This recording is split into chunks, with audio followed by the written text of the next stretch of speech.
Assalamualaikum warahmatullahi wabarakatuh. Halo semuanya, saya Mutia Aidia Meisha Fatma dengan NIM 07011282429069 dari kelas L3 Indralaya. Jadi pada kesempatan kali ini saya akan memaparkan materi dengan judul pembagian dan penerapan hukum publik serta hukum privat di Indonesia. Yuk langsung saja kita mulai pembahasannya.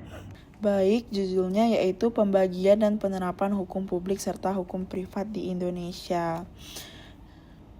Di sini ada pokok bahasan.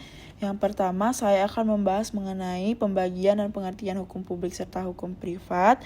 Yang kedua, perbedaan hukum pidana, perdata, hukum tata negara, dan hukum administrasi negara. Yang ketiga, ada contoh kasus dugaan korupsi proyek LRT Palembang. Itu contoh kasus penerapan hukum pidana. Dan yang terakhir, ada tempat sidang berdasarkan jenis hukum di Indonesia. Baik, yang pertama yaitu hukum publik. Hukum publik adalah cabang hukum yang mengatur hubungan antara negara dan warga negara atau antar organ negara dalam pelaksanaan kekuasaan pemerintahan. Negara memiliki kedudukan lebih tinggi karena bertindak sebagai penguasa demi kepentingan umum. Tujuan utamanya adalah menjaga ketertiban, keadilan sosial, dan kesejahteraan masyarakat. Hukum publik ini sendiri bersifat imperatif atau memaksa, sehingga wajib dipatuhi oleh semua pihak. Cabang-cabangnya meliputi hukum pidana, hukum tata negara, dan hukum administrasi negara. Nah, hukum publik berfungsi membatasi serta mengarahkan kekuasaan negara agar dijalankan secara adil, tertib, dan sesuai hukum demi kepentingan umum. Yang kedua ada hukum privat.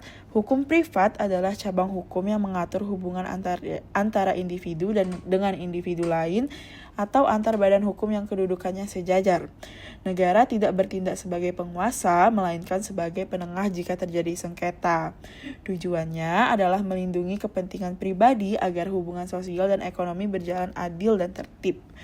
Hukum privat bersifat dispositif atau sukarela, sehingga para pihak bebas membuat kesepakatan selama tidak melanggar hukum.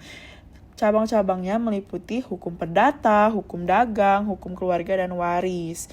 Nah, hukum privat ini menekankan keseimbangan hak dan kewajiban agar setiap orang dapat menjalankan haknya tanpa melanggar hak orang lain. Baik, selanjutnya itu apa hal yang membedakan keduanya.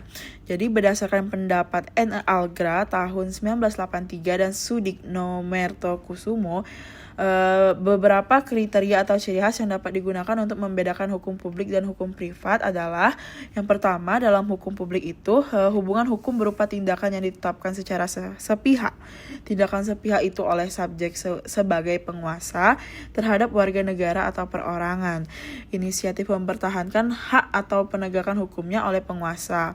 Hukumnya bersifat memaksa. Kalau dalam hukum privat, hubungan hukum didasarkan pada asas otonomi kebebasan para pihak atau subjek yang kedudukannya sejajar. Subjeknya antar perorangan atau penguasa atau pemerintah bisa menjadi subjek inisiatif mempertahankan haknya oleh para pihak sendiri. Hukumnya bersifat melengkapi atau tidak memaksa walaupun ada juga yang memaksa. Baik, selanjutnya perbedaan hukum pidana, perdata, HTN, dan HAN di sini saya sajikan dalam bentuk tabel. Lalu penjelasannya bisa dilihat di slide selanjutnya.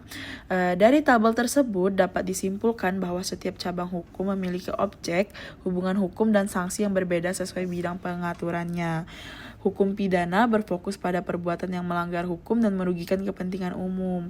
Hubungannya antara negara dan warga negara dengan sanksi berupa hukuman pidana seperti penjara atau denda.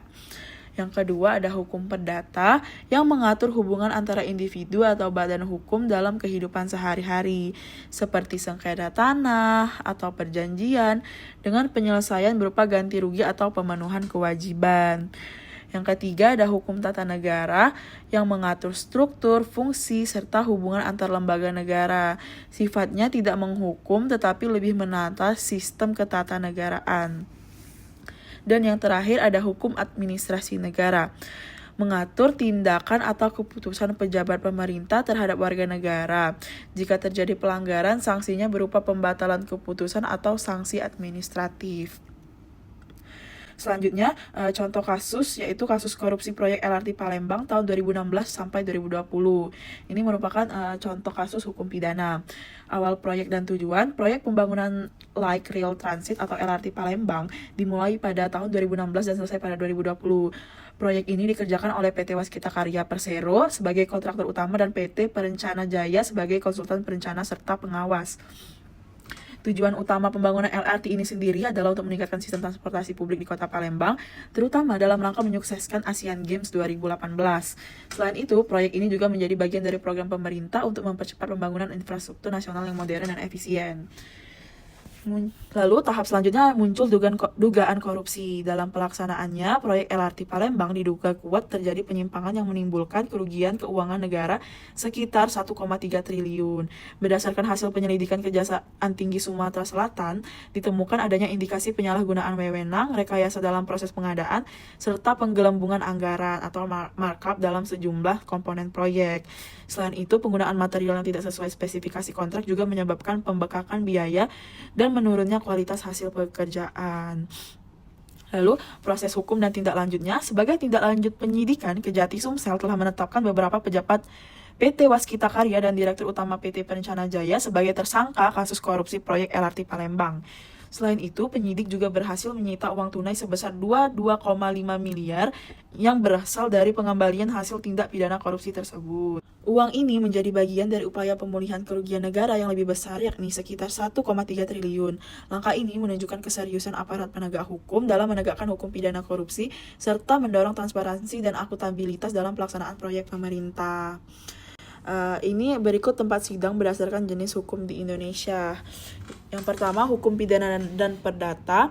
Untuk perkara pidana seperti pencurian, korupsi, atau pembunuhan, sidang dilakukan di pengadilan negeri dan dapat diajukan banding ke pengadilan tinggi serta kasasi ke Mahkamah Agung.